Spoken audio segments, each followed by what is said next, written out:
were treating me right, but you was just a waste of time. Hey Malika, welcome to Celebrity ScandaLust. I'm so excited to have you here today.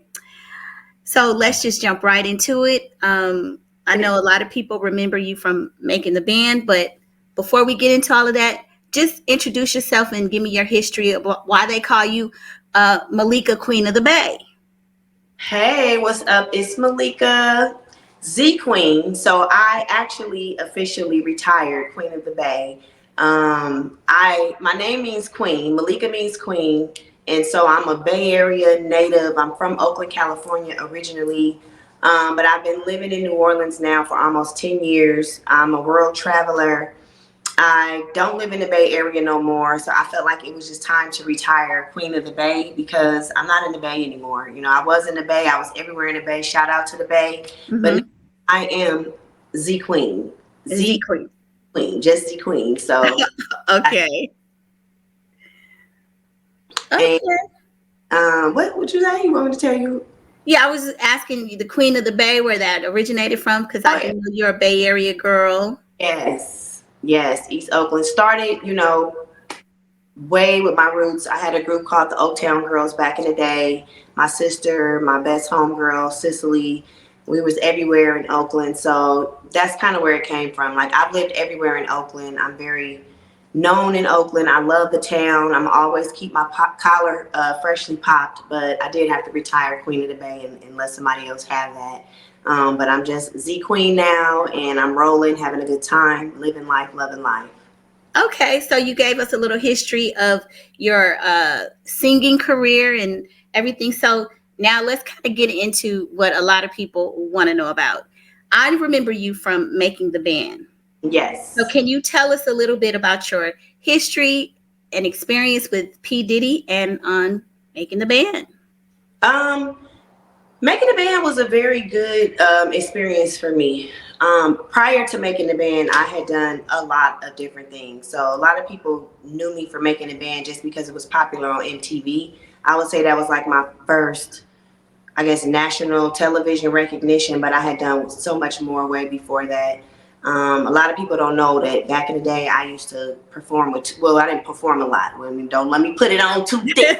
Okay. Me and Tupac did a show together, but we all used to rehearse at this place called the Uhuru House back in Oakland. So my history goes way back. I come from a family of performers and artists, and our groups used to like win all the talent shows, and just we were everywhere. I won like Rough Riders West Coast competition. I did a whole lot before making a band, but I would say my national recognition came from making a band.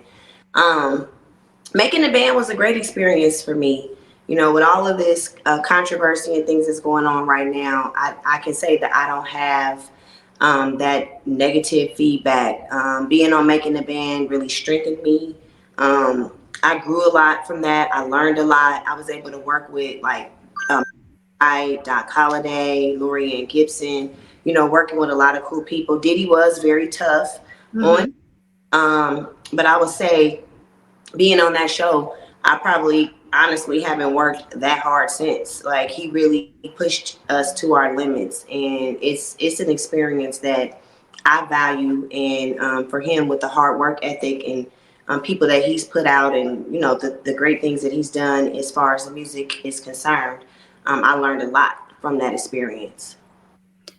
Okay, so I appreciate what you're saying. You're saying that you had a great time and it was a wonderful experience. However, as of late, he's been getting a lot. There's a lot of controversy surrounding, some things that happen on that show. Why would you say your experience may be so vastly different from, I'm going to use Aubrey because she's been one of the most vocal ones coming out against Diddy. Why is your experience so different than Aubrey's, if you can talk about that? A lot of people have been asking me that, and for one, I didn't make the band, so I would say, Aubrey spent more time with Diddy. Like, in the end, she ended up spending more with P. Diddy than I did because I didn't make the band. So for people that really don't know how it went, I did the whole first season and then came back at the end. Diddy didn't make a band, and brought me, Aubrey, and Andrea back again for to do it all over again. Those we were the top three, and then we had to do it all over again. And they ended up making the band. I'm the only one out of three that did not make the band. And so I think, as in life, I think everybody's experiences are different. I haven't not heard the thing for me with this whole Aubrey, because Aubrey, like, that was my girl. Um, Mm-hmm. I haven't spoken with her in a long time, and she seems like she's changed a lot as far as what I can see. But people's experiences are different depending on how you are. I carry myself in a manner, and I get treated in the way that I carry myself. Now, I'm not necessarily saying that particularly for her, but for me, I just Diddy never came at me no type of sideways. He never was doing all that clowning and, you ate too many hamburgers, and he had accolades for me. And Mm-hmm. I haven't, see, this is the thing. I think I need to like research a little bit more. What actually did she say happened? That's my thing. I'm like, what the hell actually happened? I'm not hearing what actually happened. So maybe you can tell me, because every time I'm looking and searching, it's just like, well, you know what that means, and it's like hella speculation, but there's no concrete. Diddy did this. He took me over here and did that. I don't. Everything is kind of like hearsay. So I'm like, what exactly did he do that she's talking about? I mean, did you know that? Did you hear about it? Because I. Well, to be honest, a lot of the things that I've seen with Aubrey, it has been like innuendos. I haven't heard or seen anything where she's actually said that he physically did something to her, but she has just made disparaging remarks. I haven't seen anything concrete at this time. What I've seen is that she advised the other young ladies not to sign NDAs that he allegedly came out with maybe earlier in the year when he was giving out masters and everything. When you were on the show, did you have to sign an NDA? Yes, we basically, because we really had to sign those type of contracts because it was a reality show that was we couldn't speak about it, because if we told, like, if I called you and told you this is what happened, like, I got released from the show way before y'all seen it on TV. So Okay. basically can't like speak on anything. So we did have to like not, we couldn't say anything. We couldn't have cell phones, none of that. But none of it was like rehearsed, or nobody told us to say anything. Nobody coerced us to doing anything. And for me anyway, that might be one of the reasons why I'm kind of like where I am now, because I'm not one of those people that's going to flex, bend, or compromise myself to get in a higher position as far as being a celebrity or becoming famous or getting a record deal or anything like that. And I've kind of seen that in the industry a lot, um, Mm-hmm. particularly with my female counterparts. And I'm gonna just keep it 100. That's what I've seen. Um, but as far as why, I like, just like what you said to me, it's the same thing. I'm not hearing nothing solid. I'm not hearing nothing concrete. So I'm like, what are we really talking about here? I heard that she was saying that the only thing she got was Playboy, and then he got mad. Well, by the time all of that happened, I was already off the show. So when he was discussing with Aubrey about Playboy, he was telling her the direction that you're going in with all this promiscuous, clothing and Playboy ads and kind of sex selling and all that is not the way that I was looking for this group to go in. And honestly, when I first tried out for making the band, I had to figure that out the hard way, because I tried out for making the band first in Los Angeles, and I sung Erica Badu, Call Tyrone. I had on my little sassy girl ponytail and my hot red and I was giving Mary J. Blige vibes, and then I didn't make it, and I knew I had done a good job. So I went back and I studied what it was that he was looking for, and he's like, I'm looking for a pop group, kind of like Spice Girls type of thing. So I went back home, changed my wig, put on the little, highlights, came with my trucker hat, met him back in Miami, and I was singing Ashley Simpson. Okay. So that's kind of what he was looking for in the group. So I heard allegedly that this is when it all changed, and he kicked her out, and she's like, oh, well, for what? And I'm just like, yeah, for what? Because to me, if somebody touched me or done something sideways or did anything for me, See, when I'm talking right now, I need everybody to understand for me, because I'm making comments and stuff on the internet. For me, everybody's situation is different. If it was me, I feel like I would say something. But then I have talked to people that have been in these predicaments, and they said that they didn't say something. So I can only speak on what I would do and how I carry myself. I think, and this is not to victim blame, but sometimes when people are desperate for their careers, they will allow certain things to happen and put up with things that they know, aren't right. But just to advance their career, they kind of, and I mean, honestly, as a working mother, there have been things in jobs that I've dealt with that I didn't want to, because I had a kid to feed. I mean, so it's a little different, maybe, with the music career.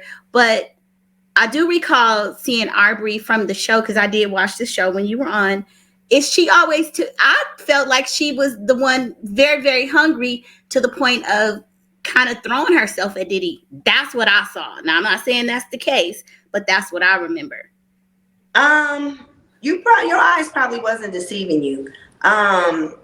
It's and it's not. This is what I want to say. As women in general, it's not literally just Aubrey. I've seen many women do that. It's just kind of like the same thing with Bill Cosby. You Mm-hmm. know, say, well, a lot of the ladies for Bill Cosby, using this as an example. Oh, well, I didn't want to jeopardize my career, and that's why I did that. Hold on a minute. So do you want the career, or do you want the justice? Are you letting somebody play with you, or are you trying to make it? What we doing right here? You know what I'm saying? So I think that I give off the energy that I'm not the one or the two.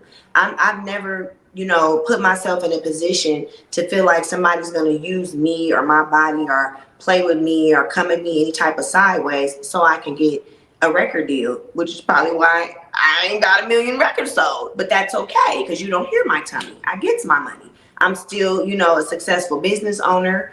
I'm a homeowner. I'm a award-winning marketer. Like, I'm doing my thing. I'm traveling, and I never had to compromise myself. So I'm saying, in all of this, first and foremost, let me get this clear.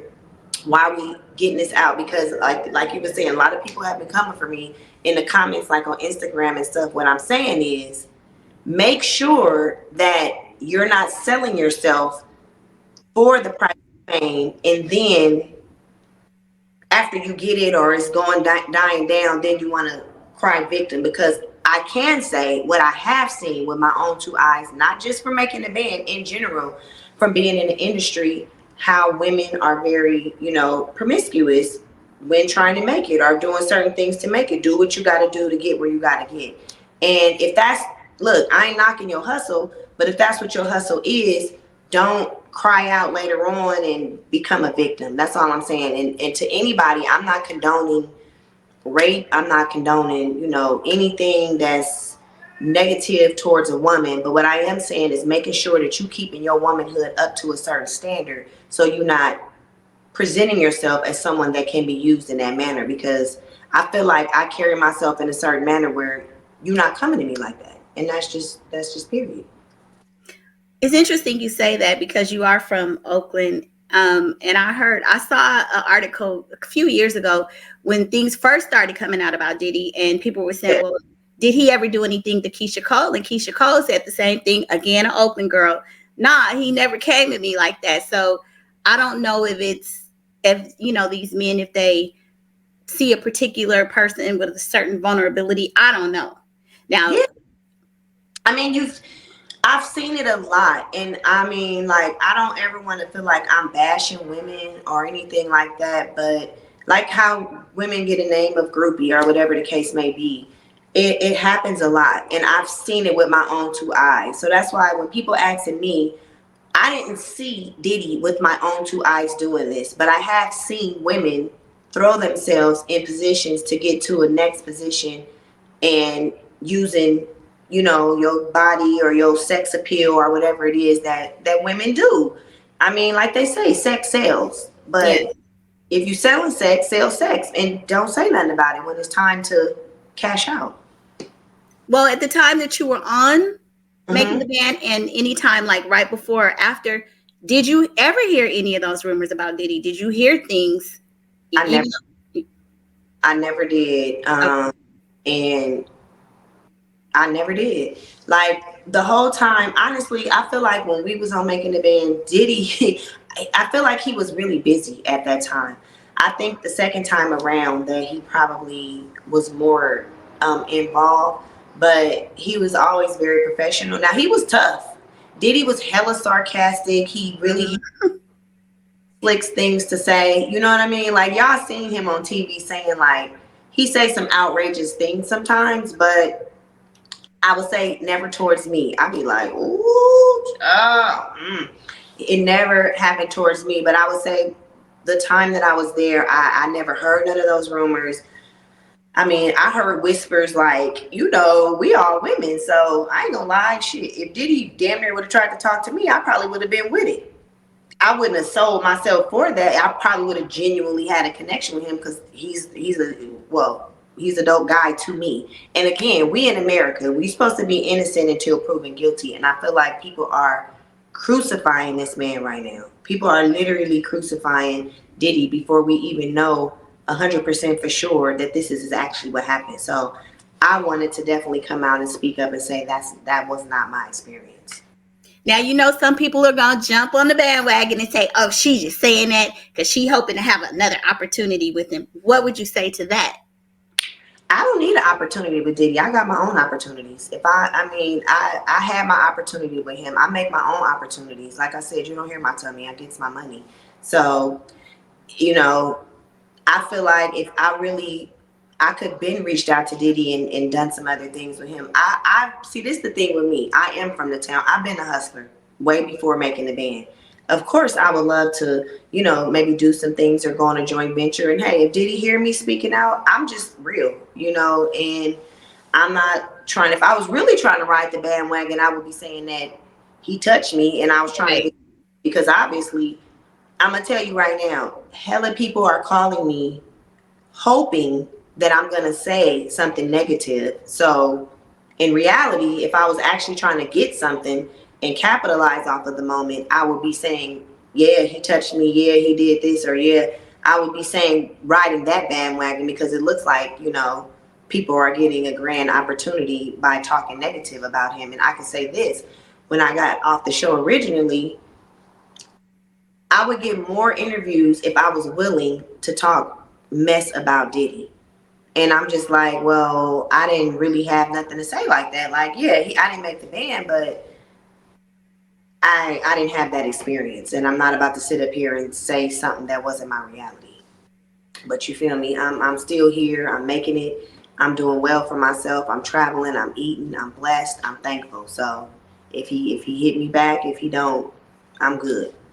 And it's interesting that you have that perspective because, to be honest, as a person who got so close to being in Danity Kane and not making the band, you could have a lot of negative things to say just for some get back, No, I'm good. My life has been a blessing. My life has been amazing.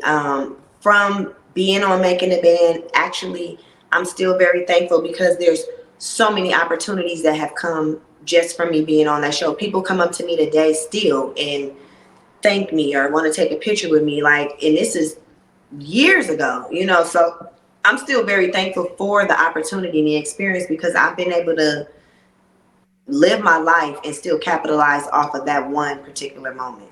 So I'm thankful. Well, let me ask you this because I did watch the show, and to be honest, I'm probably a little biased because I knew you, before you got on the show.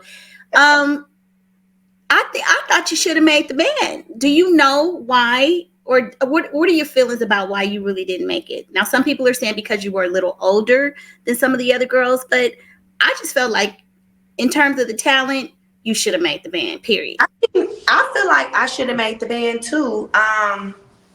You know what?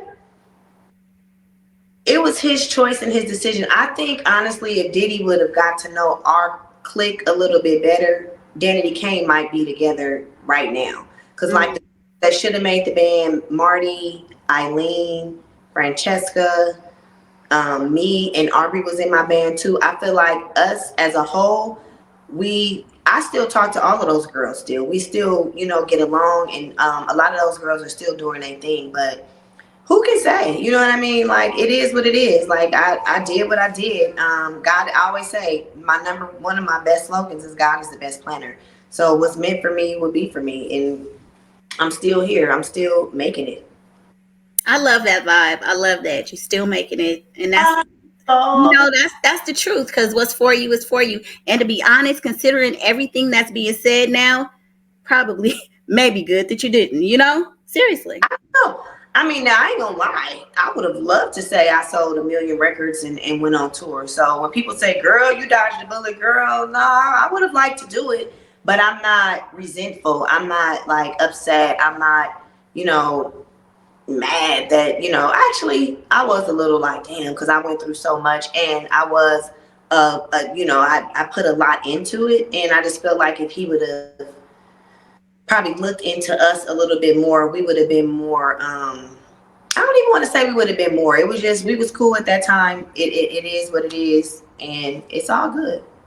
So you said you don't talk to Aubrey much anymore. Did you ever stay in touch with Dawn and any of those other girls? I Um, can't. Don, I haven't talked to Don in a while. Even though I'm in New Orleans, we always miss each other. I did a song. I did a bounce song. That's the last one that I did a video to. Y'all shout out my YouTube channel, and it's called "Loving You." And she and I work with the same choreographer, and so like I'll just be like, "Tell Don I said what's up," but I haven't really talked to her in a while. Last time she called me, she was in the Bay Area, and I wasn't in the Bay Area. It's like we're always missing each other. Um, Aubrey, I don't really know like what happened with Aubrey. I think I was just keeping it to 100 with her. Like we started off like really really cool, but the more she elevated, I really don't know, to be honest. I just one day seen that she blocked me on Instagram, so I'm like, all right, I don't know what happened, but she knows that I keep it 100, and I might have been keeping it way too real with her at one point in time. I really don't know, and I really don't care. Yeah. What about some of the other girls? I can't honestly. I can't think of all their names now. Yeah, all of them. Like I said, Francesca, Mhm. Eileen, Lachey, um, um, What about Yahira. Dominique? There was one young lady, Dominique. I don't talk to Dominique. Dominique was part of the second crew. She was part of the second time around. I still kind of keep in touch with the ones that was on there when the first season, Okay. best season. Um, No, Dominique, I don't really talk to Dominique. I don't talk to none of the really the ones from the second season because I kind of got cut sort of like in the beginning of that season. And I can say this as they continue to crucify Diddy.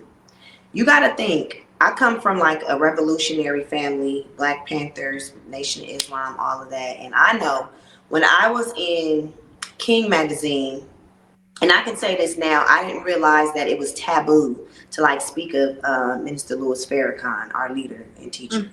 Mm. And they asked me what kind of man would I want, and I was like, well, I like a man where we can go visit Minister Farrakhan, we can go talk to his partner in jail, we can go see the president, like a well-rounded, hood, classy, whatever the case may be. And shortly after that, I was eliminated. Oh wow. The powers that be, I said, what is it? Because I was listening to Dr. Umar the other day, and he said, usually when somebody is trying to take somebody down, like in the manner that they're trying to take Diddy down, you really got to look at some behind the scenes stuff with as tied in as he is. And supposedly he's got a lawsuit against tequila company that's really big, Diego or something like that, for discrimination. So see, you got to start. We can't deny the fact that we're in America, and Mm-hmm. America and the powers that be want to take somebody down. They will do it, and they can for whatever reason that they want to do. Just like they tried to do with Kyrie Irving, with Kanye West. You say one little thing or do one little thing, and they can take you down. So you always have to look at what's behind it all. You can't just look at it on the surface. And what I don't like is how everybody is just quick to judge and be like, oh yeah, everybody wants to settle on the worst part. Oh yeah, he did it, he's going down. Like, why are we rejoicing in somebody's downfall if that is the case? Now, if he did do any of these things, shame on him. But again, we live in America. We know the history of America, and also in America, you're supposed to be innocent until proven guilty. So I don't know. I'm just like, I haven't heard anybody come out and say anything that's concrete. Cassie, I heard that, I don't really too much want to speak on that because she was with him for a long time. So she Right. can say some things that we didn't know. But then again, it's, for me, I don't want to say something that could like step on toes because I haven't been like abused or raped. Praise God. That's something that Right. so I don't want to like say something where I've talked to some people where they say, yeah, it was hard for me to talk about it, or I didn't want to say it, or I didn't want to let it out. So I don't know because I haven't experienced that. But I feel like if that was me, that I would say something. I feel like if it was my daughter, I would be coming after you. I would not be saying, girl, just one more Met Gala ball. Oh, yacht ride. Try to get a little bit more. Do we want justice or do we want money? I don't know. So that's kind of my thing about it. And a lot of people do sell themselves to be famous, to be rich. But if anybody out there, any woman out there has been, wrongfully done, my heart goes out, my prayers go out to them. I like hearing your perspective because, to be honest, with all of the information that's been put out there about him, I will say that initially, and I mean, and I still do believe there's some validity to some of the allegations. But what is interesting to me is the onslaught of people coming forward now. So many people are saying they stood by and they noticed these things. You saw this stuff 20 years ago. You shaking it, laughing about it now. Why didn't you do something then? So Because they that's want I'm to keep, if they wanted to keep rolling and that's what I'm saying. That's what I feel. You know what I mean? And it's true that I've seen it because before Diddy, I hung around people that's got millions of dollars.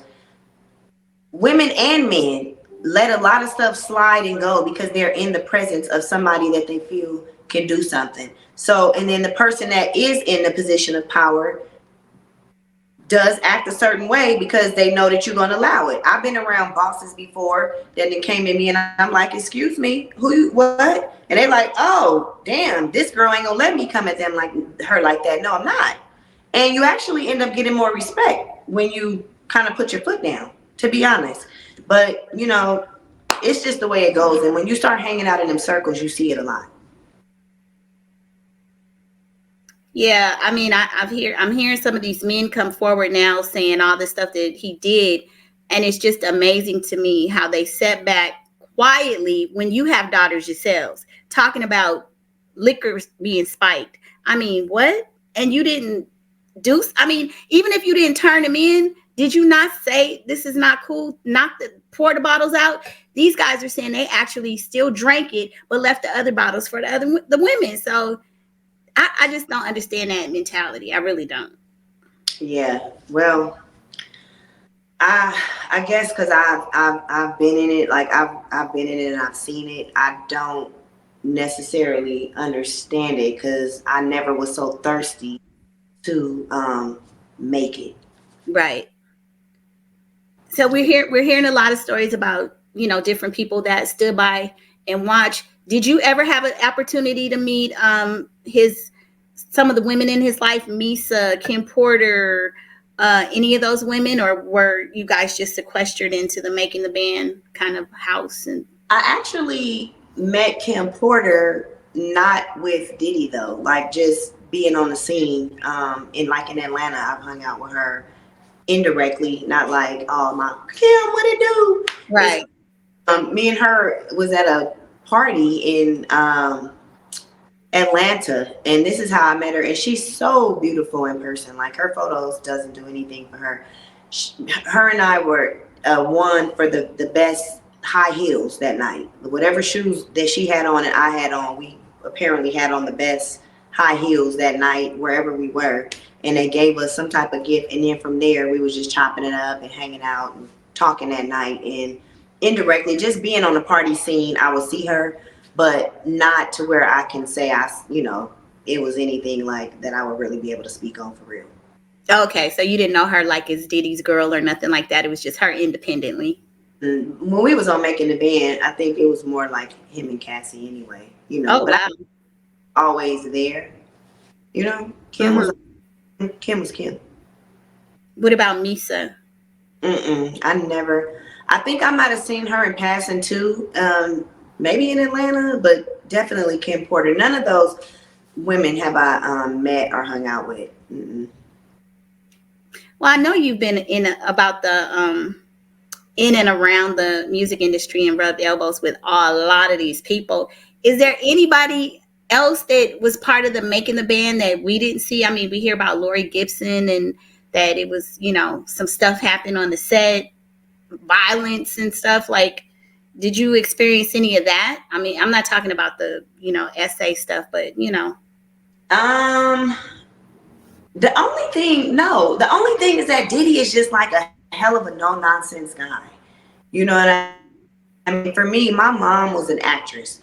So, and an African dancer, professional African dancer. So I grew up going to watch my mom um, in her rehearsals and things like that. So I saw strict, critiques and criticism. I grew up watching that, and maybe it is because I'm a little bit older that my mom, when this lady, her name was it Ruth Williams? Ruth Williams from San Francisco Opera House. My mom used to do plays and stuff there. That woman was hella mean. You mm-hmm. know, they plays was off the hook. They plays was down. C.K. Lazepko, my mom did professional African dancing. I remember, I mean, not to say it was good, but he used to throw the sticks at them. And not, I'm not saying that that's a good thing, but I grew up watching like strict performance rehearsals where my mom used to pop us in the mouth if we was chewing gum when we used to rehearse, like coming up in our group. So I would say Diddy probably come from that same era. And the only thing that I would say is that he was really tough. He was really harsh. Like he could really break you down. Like some of the girls would cry just from him coming in and just putting the heat on you and putting the pressure on you. But like I even have a confessional where I said the same thing about Lorianne. It really only made me better, and it could be because I grew up in a musical family where I seen them rehearsing and it was serious. A lot of these new artists, they're not rehearsing, they're not really taking it serious. They just coming out and not really studying and practicing the craft like the artists of the past. Girl, the new artists, from what I'm seeing, like, because I'm a woman of a certain age, all they doing is showing a little booty and twerking, pretty much. I mean, Baby, not even up to the standard. I remember a Nicki Minaj, like I was able to listen to her music with my daughter, and her even with her costumes. But these women now, these young girls now, it's like, what? right. It's like this is what we're putting out there, but then we turn it around. It's kind of like a double standard in the catch-22. And when I talk to my daughter's like, "But mom, I should be able to walk down the street half naked and Right? no to me. But I mean, what you think gonna happen to somebody's penis when you walking down the street half naked? I mean, I'm just saying that doesn't mean that they should be coming at you, but you're kind of provoking it in a way. Like I don't know. Maybe that's why I'm like I could care less at this point. When y'all see me making music, know that I don't I'm not tripping. If I do it, I'm doing it for me. I'm doing it for what makes me feel good and what makes other people feel good. I'm not trying to make it. I'm not trying to, get the most $1 million or whatever. If I make my music, I'm doing it for a purpose and for a reason that makes me feel good, and hopefully it can inspire other people too. That's it. And I never want to feel judgy or preachy. You know what I'm saying? And I'm starting to feel like that with the stuff that's out there now. I'm like, mm. But I do have my low vibrational moments where I get in it and I'm shaking that ass for Drake and I'm shaking that ass for me. We can't share Drake because I love Drake. What kind of music are you making now? Tell us about what you're doing now. What kind of projects or creative things are you doing besides your business? So right now, honestly, I have a business in New Orleans, Africa Love Store, along with my business partner, Mata Jahate. He has the main store in Vegas, and we have the store in New Orleans. And that's been like really one of my main projects. It's all African gifts and decor. I did shoot a music video in Africa, called African Girl, where I'm just talking about my roots and being proud of who I am as a black woman, living in America, and being proud of my African culture.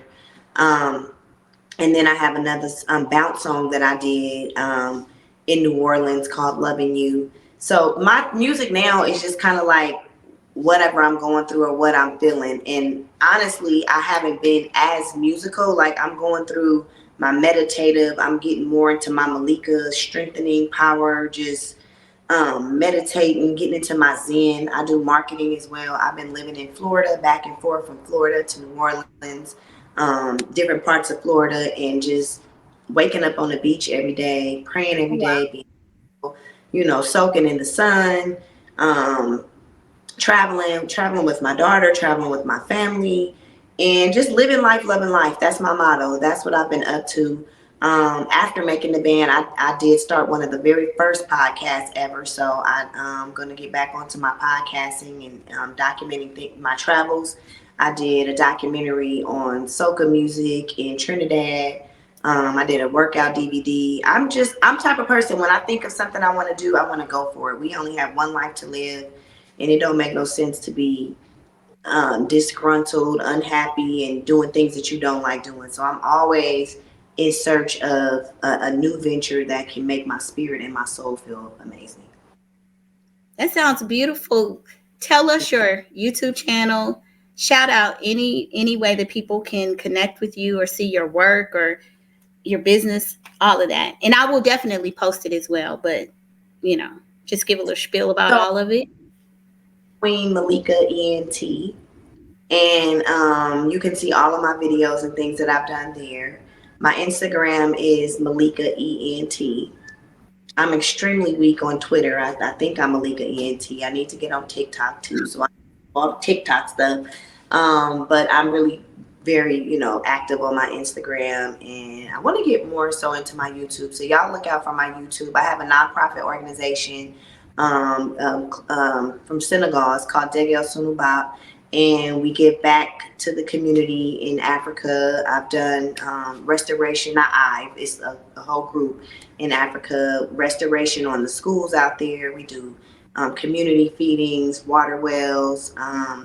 Through Africa Love Store, I work with the African Village nonprofit organization, and we'll be going to Senegal again. Actually, it's coming up December 28th, and I'll be documenting that, and that'll be like my next venture. So just watch out for me. I'm just living life, loving life, and really traveling. And I do want to dip back in and do some more music, because I haven't been inspired really by the music that I'm hearing. But when I'm in my zone, I'll get into it and write some stuff. But I just want to say this to the women, like, to the women in particular, just, I don't know what road we're going down right now. I feel like the powers that be are really controlling what's being out there for the women to grasp onto.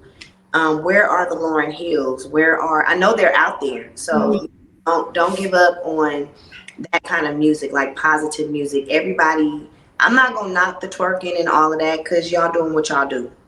You know what I'm saying? I used to be in my booty shorts and all of that as well. So I don't want to knock what they're doing, but I just want the women to know that there's more out there to talk about, to do, to experience, to enjoy. Um, Besides twerking on a handstand, like, let's show the other side. There's other things that we can talk about, and be empowered. Don't ever sell yourself to make it unless you want to. Now, you hear a lot of these women, they don't care. Like, if you gonna just keep it 100 and be like, I don't give a damn, that's what I'm doing, I don't care, yeah, give me that money, then fine. If that's what you're doing, let's just keep it real. But let's don't fake the funk. I don't know. It's just, it's a lot, baby. And I might be going on and on rambling, but I just want women to feel good and not sell themselves to get to the next level. And how would you respond as we wrap it up? Because I did see people coming from you for you on impressive. How are you going to respond to the people that wanted you to come harder at Diddy, wanted you to say something negative, and that you had a bad experience? What's your final word or message to them? Your reality is not mine. That's it. That's not my experience. And that's why I wanted to come out and say, Diddy brought out the best in me. That's what he did for me. I can't be mad at him for something that he didn't do to me. And then, and if it comes out that all of this stuff is true, then that's very unfortunate, and I would be sad to hear that, and I would hate to know that that happened. But as far as my experience with him, he elevated me to probably one of the highest heights that I was ever at. Working, and if people want to come for me for telling my truth, then sorry about that.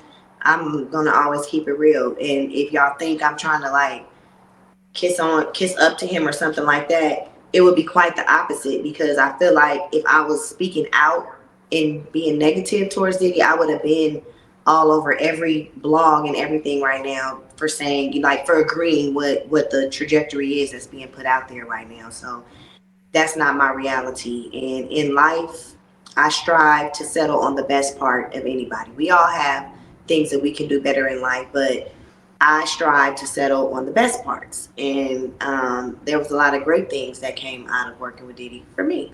It's my reality. Wow. So I'm going to end it on that note.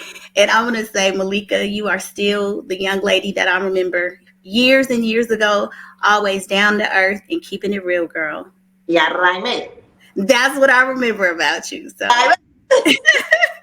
well, thank you for coming on to my little small YouTube channel, because I know everybody is coming after you, and they want you to give an interview.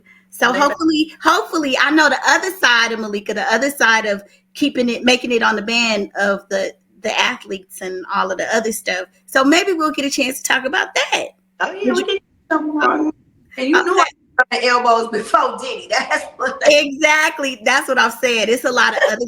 It's a lot. Listen, I live around some of them. I know some of the ones that you hung out with in Oakland too. Okay. So anyway, I would love to have you come back and talk about some of those experiences if you would. Yeah, for sure. Okay. Well, it was good seeing you, and thank you, and I appreciate you. All right. Okay. Bye-bye. Get out right now. It's the end of you and me. It's too late, and I can't wait for you to be gone. 'Cause I know about her, and I wonder how I bought all your lies. You said that you would treat me right, but you was just a waste of time.